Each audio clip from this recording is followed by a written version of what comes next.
ஜனநாயகனின் தீவிர ரசிகரான சமூக ஆர்வலர் அன்னை வி.ஜி. சரவணன் அவர்கள் கடந்த 5 ஆண்டுகளுக்கும் மேலாக ஸ்ரீவைகுண்ட தொகுதி மற்றும் அதன் சுற்று வட்டார பகுதிகளில் உள்ள ஆதரவற்ற ஏழை எளியவர்களுக்கு இல்லம் தேடி மதிய உணவு மற்றும் இரவு உணவு திட்டத்தை ஏற்படுத்தி உணவு வழங்கி வருகிறார்.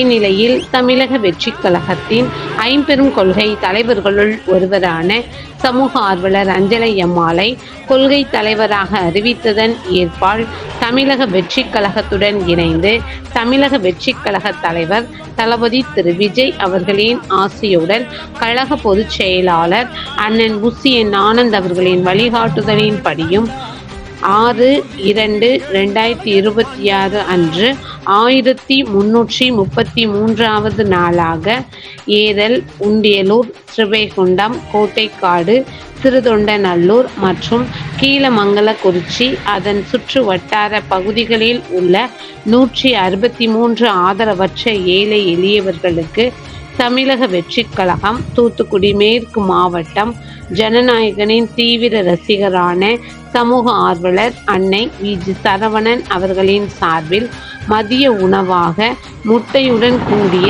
சாம்பார் சாப்பாடு வழங்கப்பட்டது.